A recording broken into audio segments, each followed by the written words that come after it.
Stay tuned to D News channel to get more updates of Kadiri.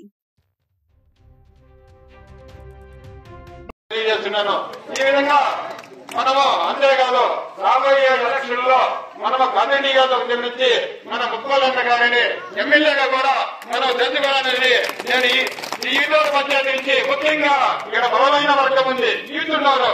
Youth పిల్లలందరూ కూడా నేను చెప్పినాను అన్నకు ఈరోజు మీరందరూ రాండి ఒకసారి పొద్దున కలుస్తాం యూత్ అంతా అన్న చెప్పినాడు. ఇప్పుడే నాకు కారులో వస్తామండి. కాబట్టి ఎవరికి ఏం డోకా ఉండదు, రావచ్చు, నేను ఎక్కడంగా కూర్చోవచ్చు. ఏ సమస్య ఉన్నా కానీ తీర్చడానికి మన ముఖ్యమంత్రి ఎలక్షన్ లో మళ్ళా సీఎం చేసుకుని అదేవిధంగా కర్నూలు నియోజకవర్గం నుంచి మన ముఖ్యమంత్రి గారిని ఎమ్మెల్యేగా చూడాలని చెప్పి నేను ఈ ప్రజలకు అందరికీ పేరు పేరుగా నేను కృతజ్ఞతలు తెలియజేసుకుంటున్నాను.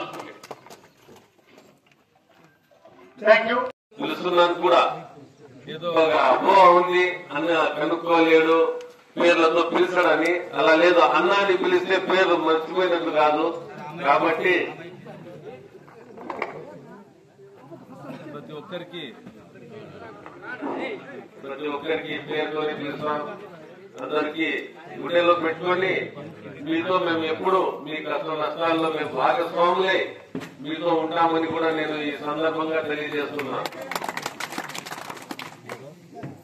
ఇలాంటి కార్యక్రమం ఏదైతే కూటమి ప్రభుత్వం మెడికల్ కాలేజీలకు ప్రైవేట్ పరం చేస్తుందో బాబులకి అప్పగించి వాళ్లకు లాభం చేకూర్చే విధంగా వీళ్లు ప్రవర్తిస్తున్నారో దానికి నిరసనగా మన నాయకులు మాజీ ముఖ్యమంత్రి వర్యులు గౌరవనీయులు శ్రీ జగన్మోహన్ రెడ్డి గారి ఆదేశాల మేరకు వైఎస్ఆర్సీపీ పార్టీ తరఫున మేమంతా నిరసన తెలియజేస్తున్నాం.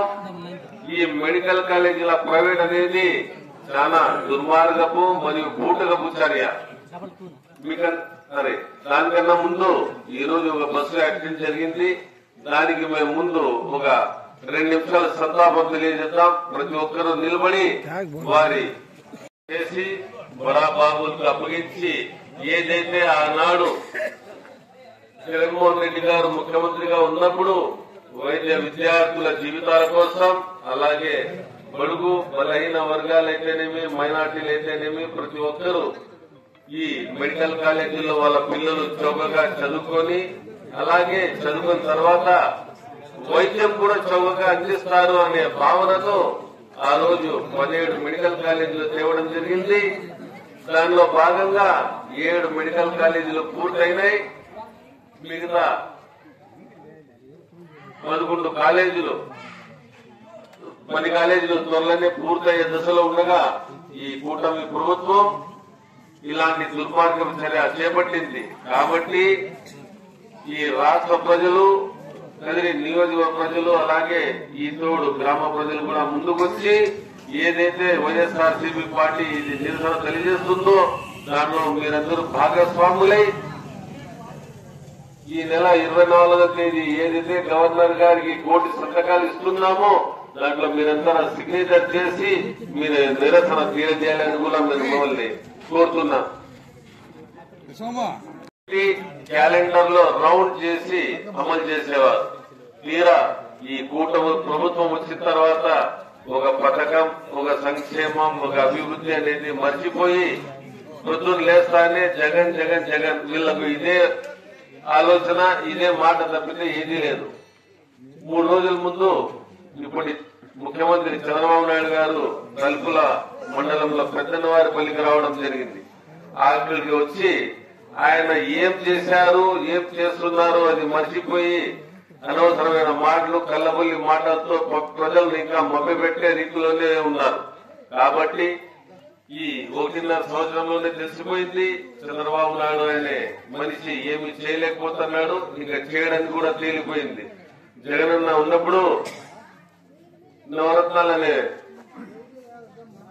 పేరిట మేనిఫెస్టోలు రూపొందించి ప్రతి ఒక్కటి అమలు చేసిన ఘనత ఈ రాష్ట్రంలో, ఈ దేశంలో ఏదైనా ముఖ్యమంత్రి దక్కిందంటే అది ఒక్క జగన్మోహన్ రెడ్డికి మాత్రమేనని తెలియజేస్తున్నాను. కాబట్టి ఎన్నో సంక్షేమ పథకాలు, ఎన్నో అభివృద్ధి పనులు చేపట్టిన ముఖ్యమంత్రి మళ్లీ రావాలంటే త్వరలోనే ఏవైతే లోకల్ బాడీ ఎలక్షన్స్ వస్తున్నాయో దాంట్లో మీరందరూ ఫ్యాన్ గుర్తుకు ఓటు వేసి ఎవరైతే వైఎస్ఆర్సీపీ పార్టీ తరఫున సర్పంచ్ గాని, ఎంపీటీసీ గాని, ఎంపీపీ గాని ఎవరైతే నిలబడతారో ప్రతి ఒక్కరిని గెలిపించే బాధ్యత మీది. మీ భుజాల పైన మీరు వేసుకొని ప్రతి ఒక్కరూ ఇది నా పని, ఇది మా పని అని పోయి ఈ ఫ్యాన్ గుర్తుకు ఓటు వేసి ఎవరైతే నిలబడతారో వాళ్ళని గెలిపించుకోవాలని కూడా మిమ్మల్ని అందరినీ నేను అభ్యర్థిస్తున్నాను. ఎలాంటి వర్గాలు లేకుండా, ఎలాంటి మధ్యలో భేదాభిప్రాయాలు లేకుండా ప్రతి ఒక్కరూ ఏకతాటిపైకి వచ్చి ఒకే ఒక వర్గం, అది జగన్మోహన్ రెడ్డి వర్గం, ఒకే ఒక గుర్తు ఫ్యాన్ గుర్తు. ఇది తప్పితే మాకు వేరే ఆలోచన ఉండకూడదు. జగనన్నని ముఖ్యమంత్రిగా కోల్పోయి మేమంతా జీవితాల్లో చాలా కోల్పోవాల్సి వచ్చింది. కాబట్టి మళ్లీ అది పునరావృతం కాకుండా జగన్మోహన్ రెడ్డి గారిని మళ్లీ ముఖ్యమంత్రిని చేయాలి. ఆ దిశలో మేము పయనించాలంటే లోకల్ బాడీ ఎలక్షన్స్ లో మేము ఎవరికైతే ఫ్యాన్ గుర్తుపోయి నిలబడతారో వాళ్ళని గెలిపించుకొని, అలాగే ఈ మెడికల్ కాలేజీలు కానీ ఏవైతే వీళ్ళు ప్రైవేటైజేషన్ చేయాలని చూస్తున్నారో దాన్ని ఆపాయాలంటే ఇవన్నీ చేయాల్సి వస్తుందని మిమ్మల్ని కోరుకుంటూ, అలాగే ఏదైతే నకిలీ మద్యం ఈ రోజు మార్కెట్ లో దొరుకుతా ఉందో అది నకిలీ మద్యం కాదు, ఇది ప్యూర్లీ యాసిడ్. ఇది తాగితే మీరు మీ ప్రాణాలతో తెచ్చుకుంటారు. కాబట్టి ఈ కూటమి ప్రభుత్వం వీళ్ళ నాయకులు దీన్ని ఒక కుటీర పరిశ్రమగా భావించి ప్రతి చోట మన చూస్తున్నారు మీరు 10 రోజుల ముందు మొగల్ చెరువులో పట్టుబడింది. అది తాగితే మనుషుల జీవితాలు ఇట్లే ఒక రోజు 2 రోజులు 10 రోజులు తాగితే 11వ రోజు మృత్యు బారిన పడతారు. ఆ ఇల్లు, ఆ ఫ్యామిలీ రోడ్డు బారిన పడుతుంది. కాబట్టి దీనితో మీరు దూరంగా ఉండండి. అలాగే ఏదైతే కూటమి ప్రభుత్వం చేస్తున్న దుర్మార్గాలను మీరందరూ నిరసన తెలియజేయాలంటే ముందు పూర్తి సంతకాల్లో మీరు పాల్పంచుకోవాలని ఇక్కడి నుంచే మేము ఉద్యమాలు స్టార్ట్ చేసి ఏదైతే వీళ్ళు అమలు పరుస్తున్నారో వ్యతిరేకంగా ప్రజల అభిప్రాయాలకు వ్యతిరేకంగా దాంట్లో మేము భాగస్వాములు కావాలని మిమ్మల్ని అందరినీ కోరుకుంటూ ఈ అవకాశం ఇచ్చిన ఈతోడు గ్రామ ప్రజలకు, ఇక్కడి నాయకులకు ప్రతి ఒక్కరికి పేరు పేరున నేను ధన్యవాదాలు తెలియజేస్తున్నాను.